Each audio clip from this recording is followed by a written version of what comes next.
to steal from people. Each of us contributed to the corruption of our country. We each have a responsibility to change our own ways, and that is the only way we can change our country. He did not say, if Marcos will pray, turn from his wicked ways. He didn't say that. He didn't say Congress and the government or even the church will change from their wicked ways. It didn't say that.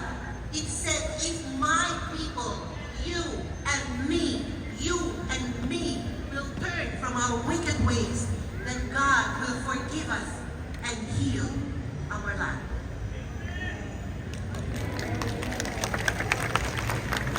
Thank you very much, Dr. Celia Castillo. Now, let's hear the pastoral letter from our own Archbishop, the Most Reverend Romulo G. Valles. Our pastoral statement, titled, They Serve Us, Lord. 40 years ago, the Filipino people demonstrated to the world that the true power of a nation resides in its citizens. In those historic days of February 1986, we affirmed that no ruler or administration has the moral right to trample upon the dignity, rights, and sovereign will of the people. 4 decades later, today, we are compelled to ask, is people power still alive among us?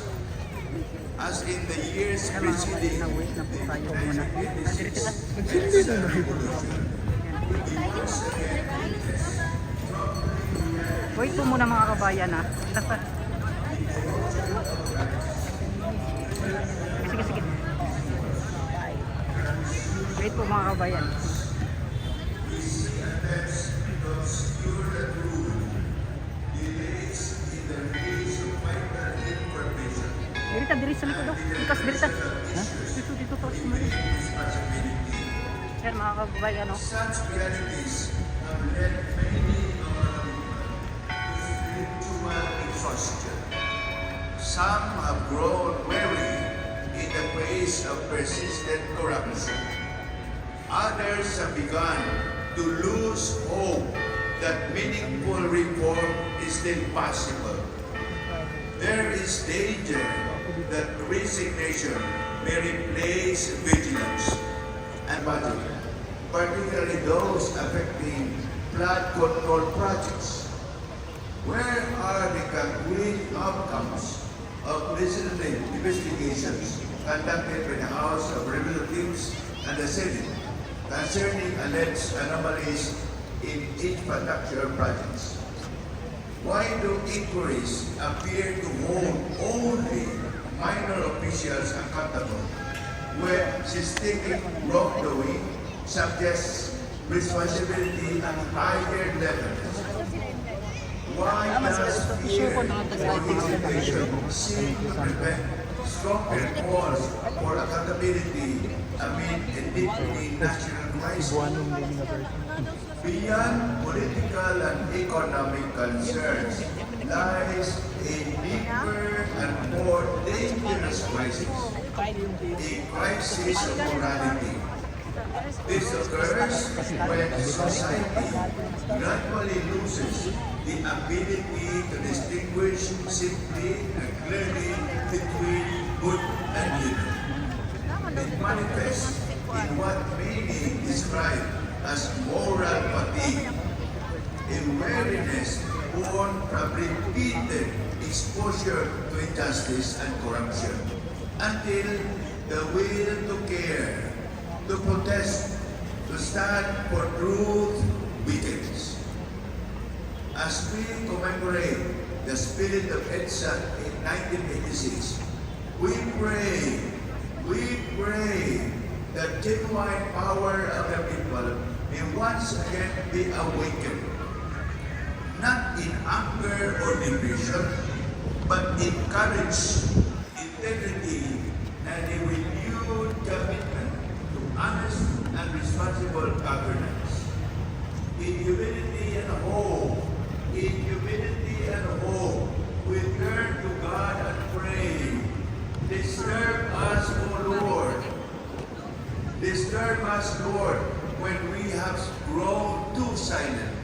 when our faith has become comfortable.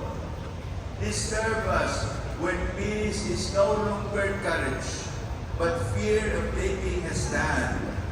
When silence is not prayer, but avoidance of truth. Trouble our hearts when they fall asleep in goodness. Shake our minds as of Christ's light in our nation. May this light remind us that hope is alive and that each of us is called to keep it burning for our country and for one another. May I now invite everyone to light your candles from the Christ is a candle and kindly pass the flame reverently to the person beside you until the light spreads throughout the assembly. Let us do this solemnly and prayerfully, mindful that even a small flame, when shared, can dispel great darkness. Let us now sing our opening hymn, One Little Candle.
Let us continue to hold our lighted candle as we renew our commitment to the ideals and spirit of the People Power Revolution.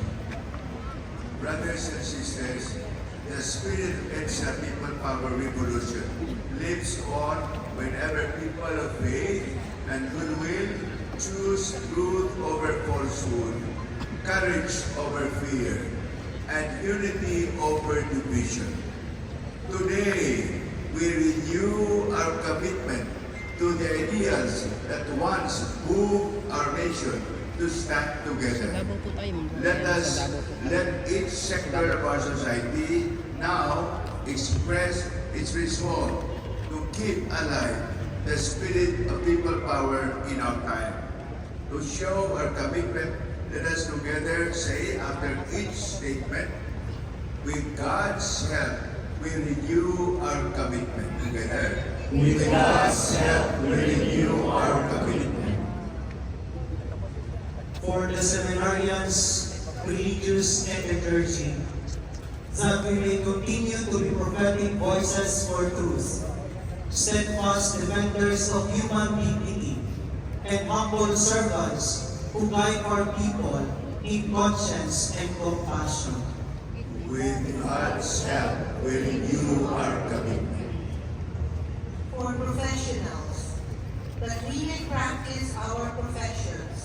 with integrity, competence, and social responsibility, rejecting corruption and using our skills for the common good.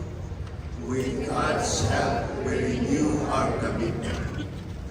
Davao po tayo mga kapatid, nasa Davao po tayo. For teachers and educators, that we reform minds and hearts in truth, critical thinking, and love of country, inspire the next generation to serve with courage and character. With God's help, we renew our commitment. For students, that we may pursue knowledge not only for personal success, but for service to others, and grow as responsible citizens who stand for what is just and right.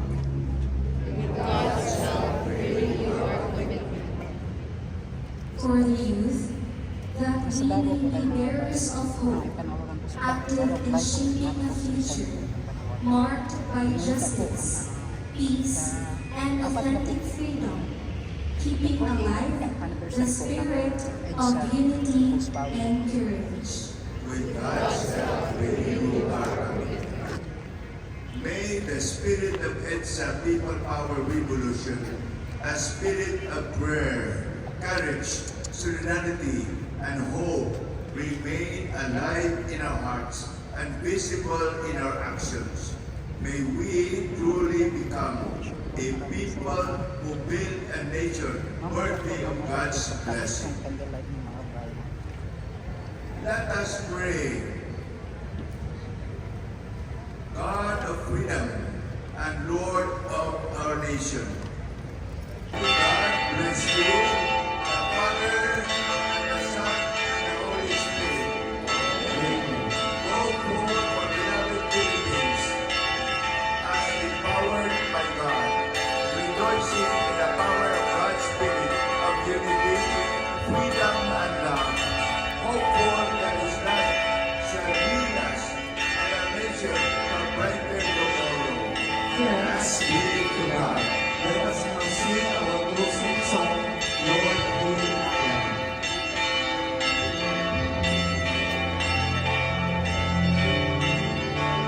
Gusto lang nila, kung Sara resign, ganun lang. Bawal yung Marcos resign. Pero kung Sara Duterte resign, gusto nila. Ganun. Kapaniwan ko yung ginagawa.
That ends the part 2 of our EDSA People Power commemoration. We thank everyone for your presence. We'd like to give a round of applause all, but especially the presence of Archbishop Valles, who really led beautifully our Mass and our candle lighting, and of course, the clergy and the religious of the Archdiocese of Davao, religious brothers and sisters, seminarians, and all who have come here, especially the lay faithful.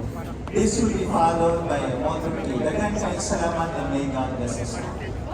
We cannot put off our candle, but let's keep the fire burning in our minds. Our friends from the Catholic Charismatic can still sing another song. Daghang kayong salamat sa atuan nag-accompany ang Catholic Charismatic sa San Pedro Cathedral. Daghang kayong salamat. Kaya maghanap tayo motorcade kasi mga kabayan, maghanap tayo ng areas or maghanap tayo ng masakyan po natin.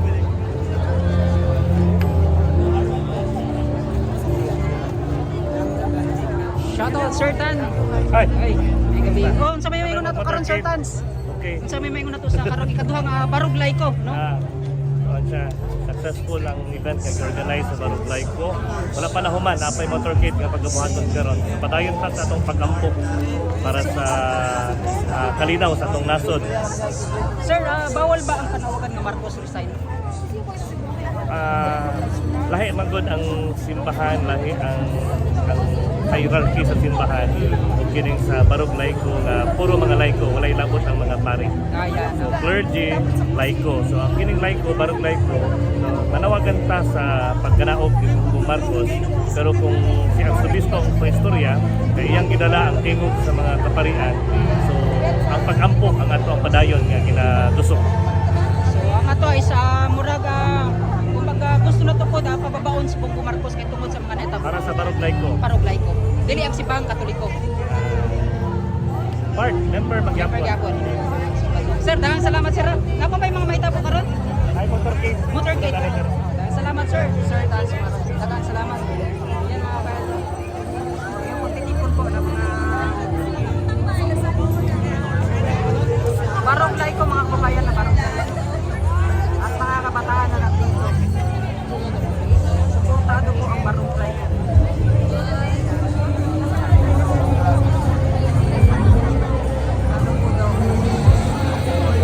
Barog Laiko mga kabayan, suportado po no, yung panawagan po na dapat po magbityo na po si Bongbong Marcos no, sa kanyang pwesto. Yan mga kabayan.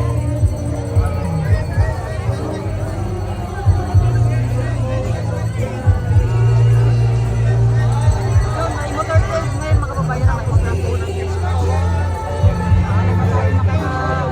Sakay dito.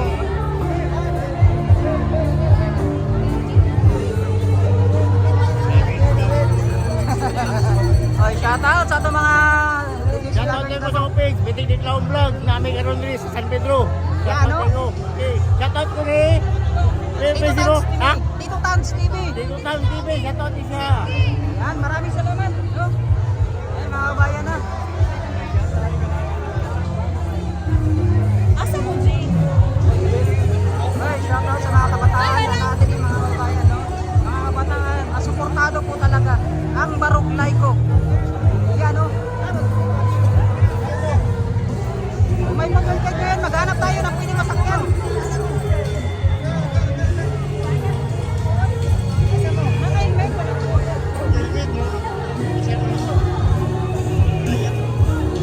Wala yung isa. Bawal, no? Makita po ka na masakyan nga po, ka na pick up.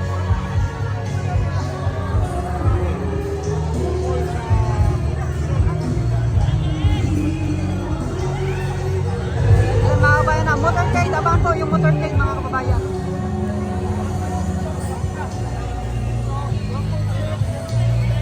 Abangan po.